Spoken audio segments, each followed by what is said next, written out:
छोटी बहू के जूठे बर्तन हम क्यों धोएं? आज बहुत तेज बारिश हो रही थी। सारे रास्ते और गलियां पानी से सराबोर हो चुके थे। शाम का समय था, ऑफिस की छुट्टी हो चुकी थी। हर किसी को घर जाने की जल्दी थी। इस कारण से सड़कें और ज्यादा जाम हो गईं। तरुण और उसकी पत्नी नेहा बाइक पर थे। जैसे तैसे अपनी बाइक को चलाते हुए तरुण गलियों में से निकालकर अपने घर तक पहुंचा था, पर दोनों ही पूरी तरह से भीग चुके थे। जैसे ही दोनों घर में घुसे, नेहा की नजर बाहर सूखते अपने कपड़ों पर पड़ी, जो सूख क्या रही थी बल्कि पानी में पूरी तरह से नहा चुके थे। और सबसे बड़ी बात, वह सिर्फ नेहा के कपड़े थे। घर के बाकी सारे सदस्यों के कपड़े अंदर जा चुके थे। देखकर नेहा को बहुत गुस्सा आया, पर बोले क्या। आते ही घर की शांति भंग करना अच्छा नहीं लगा। घर में सास बिमला जी, जिठानी श्वेता, ननद कीर्ति सब थे, लेकिन किसी ने भी उसके कपड़े उठाना ठीक ना समझा। अभी दोनों घर में अंदर आने को ही थे कि इतने में जिठानी श्वेता ने आकर रोका। अरे अरे, अंदर कहाँ चले आ रहे हो दोनों? पूरी तरह से तो भीग चुके हो, कपड़े में से भी पानी रिस रहा है। तुम लोग पीछे के दरवाजे से आओ ताकि फर्श गंदा ना हो। दोनों को भी इस बात से कोई समस्या नहीं थी, तो दोनों पीछे के दरवाजे से घर में दाखिल हुए। पीछे के दरवाजे से दोनों का कमरा बिल्कुल नजदीक होता था, साथ ही बाथरूम थी, पर कपड़े लेने तो कमरे में ही जाना पड़ता है ना। आखिर तरुण ने कीर्ति को आवाज लगाई, कीर्ति जरा मेरे कपड़े ला दो। उसकी बात सुनकर कीर्ति ने जवाब दिया, जी भैया अभी लाई। कीर्ति फटाफट तरुण के कपड़े ले आई और तरुण मुंह लेकर नहाने बाथरूम में चला गया। नेहा ने कीर्ति की तरफ देखा और कहा, कीर्ति जी मेरे भी कपड़े ला दीजिए ना। सुबह जाते समय मैंने अपने कमरे की ड्रेसिंग टेबल पर ही रख दिए थे, ताकि अगर शाम को बारिश में भीग जाए तो किसी को कपड़े ढूंढने में परेशानी ना हो। कीर्ति ने नेहा की तरफ ऐसे देखा जैसे नेहा ने उसके हिस्से की प्रॉपर्टी मांग ली हो। मुंह बिगाड़ते हुए बोली, मैं आपकी नौकरानी नहीं हूँ, आप खुद जाकर ले लो। वैसे भी ननद को काम नहीं बताते, पता नहीं आपको। कीर्ति टका सा जवाब देकर चली गई और नेहा अपना सा मुंह लेकर चुप रह गई। खैर थोड़ी देर बाद तरुण नहा कर निकला, तब तक नेहा वहीं खड़ी रही। तरुण अंदर जाने लगा, तब नेहा ने कहा, तरुण जी मेरे कपड़े ड्रेसिंग टेबल पर ही रखे हैं, प्लीज आप ला दीजिए ना, ताकि मैं भी नहाकर कपड़े बदल लूं। ठंडी सी लग रही है। तरुण अंदर कमरे में गया और नेहा के कपड़े लाकर उसको दे दिए। साथ ही साथ काम भी बोल दिया, मेरे कपड़े भी धोकर सुखा देना। नेहा फटाफट बाथरूम में गई और अपने कपड़े वहां रखे। उसके बाद बाहर जो कपड़े रस्सी पर सूख रहे थे उन्हें उतार कर लाई। नहाकर अपने और तरुण के कपड़े धोकर पीछे बालकनी में रखी वॉशिंग मशीन में सुखाकर अंदर कमरे में ही ले आई और अपने कमरे में ही 3-4 नाड़ों का जोड़कर उसकी एक रस्सी बनाई और उस खिड़की से दरवाजे तक बांधकर उस पर कपड़े सुखाने के लिए डाल दिए। अभी अपने बालों को सुखा ही रही थी कि तब तक श्वेता उसके कमरे में आई और उससे बोली, मैडम अगर तुम्हारा बनना ठन्ना हो गया हो तो रसोई में आकर तुम्हारे लिए पकोड़े तल लो। सब लोगों को तो मैंने चाय पकोड़े बनाकर खिला दिए हैं, अब खुद के लिए तो तुम बना लो। यहाँ दिन भर घर के काम करके मैं भी थक जाती हूँ और मेरी भी गर्म पकौड़ी खाने की इच्छा है। मैंने अपने लिए बना ली है, तुम अपने लिए बना लो। उस पर तंज कसकर श्वेता तो अपने कमरे में निकल गई। नेहा को बुरा तो बहुत लगा कि अगर सबके लिए पकौड़े बन चुकी थी तो मेरे लिए भी बना देते, पर इस घर में बोलने का कोई फायदा नहीं। वो इस घर की छोटी बहू थी, इसीलिए किसी को काम के लिए नहीं बोल सकती थी। पर हाँ, घर का कोई भी सदस्य उससे कोई भी काम करवा सकता था। भूख तो बहुत लगी थी, ऊपर से ठंड भी लग रही थी, तो गर्मा गर्म चाय पीने की इच्छा भी थी। आखिर अपने बालों को बांधकर खुद ही रसोई में आई और अपने लिए पकोड़े तलने लगी। तब तक चाय भी ठंडी हो चुकी थी। पकौड़ी तल कर खुद की चाय गरम कर अपने कमरे में ले आई।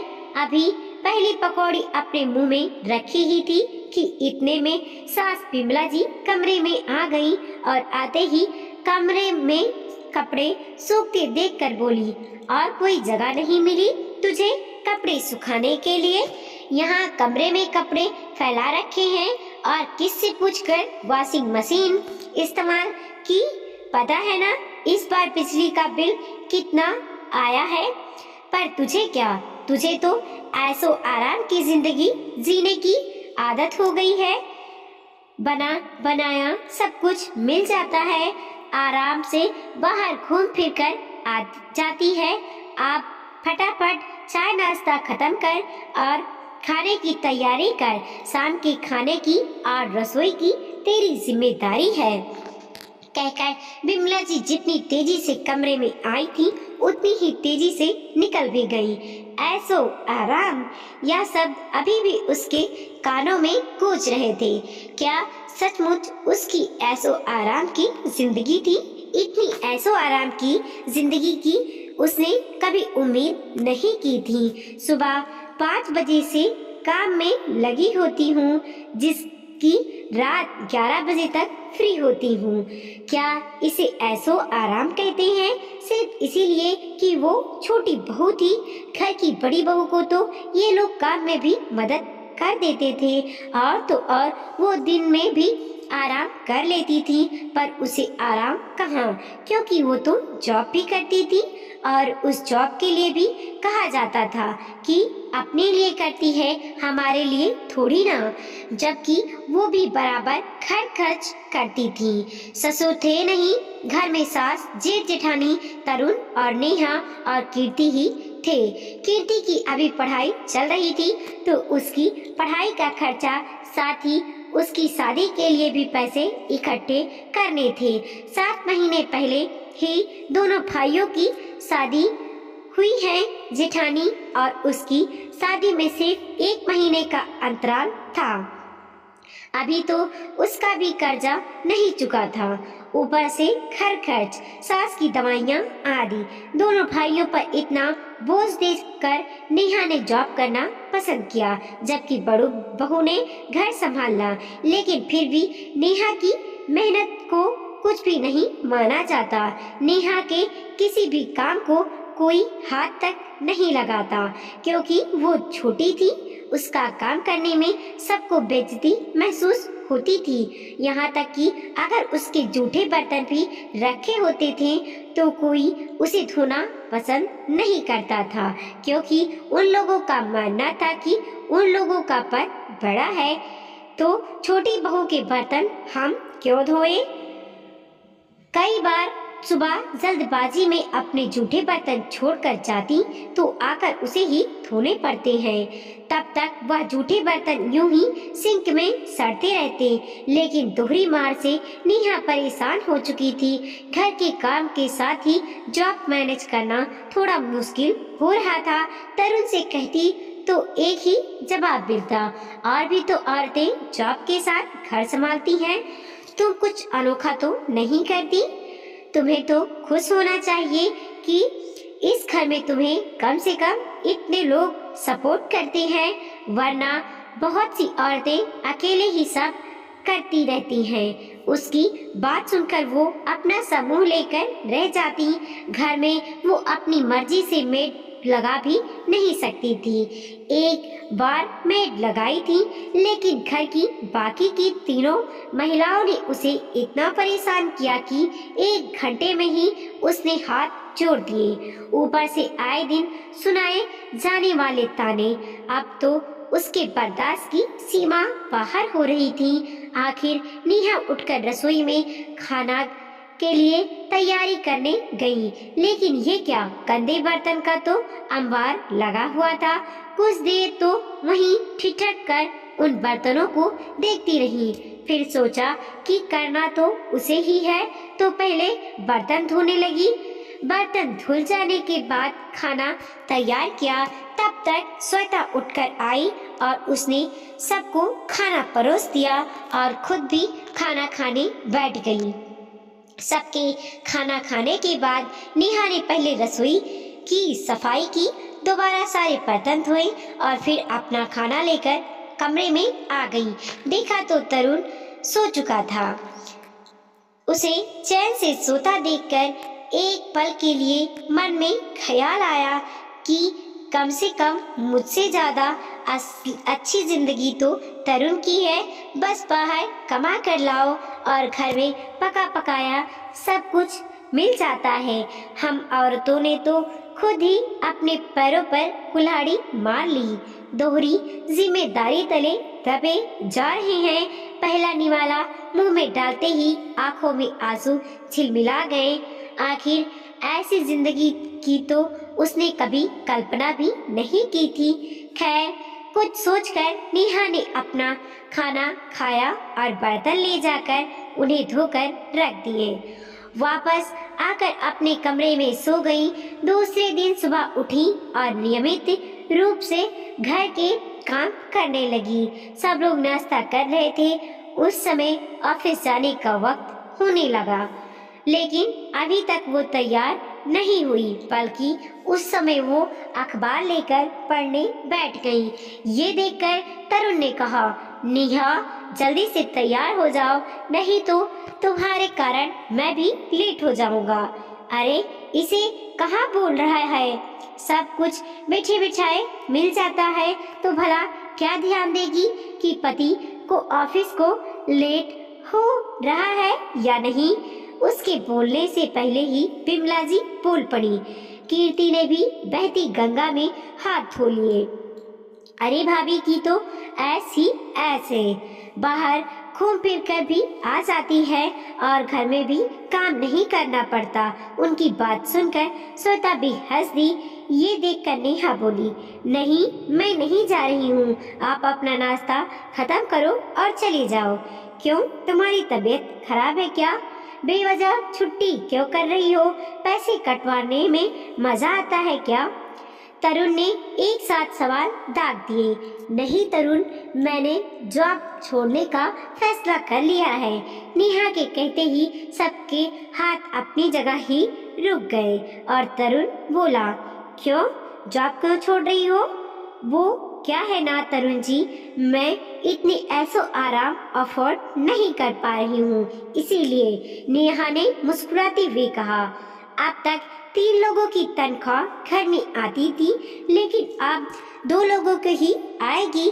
अचानक सारे खर्च दिमाग में घूमने लगे। तब बिमला जी बोली, बहू तुमने अचानक ये फैसला क्यों ले लिया? भला कोई सुविधाओं को छोड़कर कैसे सकता है? नेहा ने मुस्कुराकर बिमला जी की तरफ देखा और कहा, कौन सी सुविधाएं माँ जी? वो सब सुविधाएं तो आप लोगों के लिए हैं, मेरे लिए तो कुछ भी नहीं है। वॉशिंग मशीन में पूरे घर के कपड़े धुल सकते हैं, सूख सकते हैं, सिवाय मुझे छोड़कर, क्योंकि बिजली का बिल आता है। अगर किसी काम के लिए कह दूं तो फट से कह दिया जाता है कि हम तुम्हारी नौकरानी थोड़ी ही ना है। बाहर बारिश में सबके कपड़े उठकर अंदर आ जाएंगे, पर मेरे कपड़े को तो कोई हाथ भी नहीं लगाता। दिन में आप लोग तो आराम कर लेते हो, पर मैं सुबह 5 बजे से रात तक काम में लगी रहती हूँ।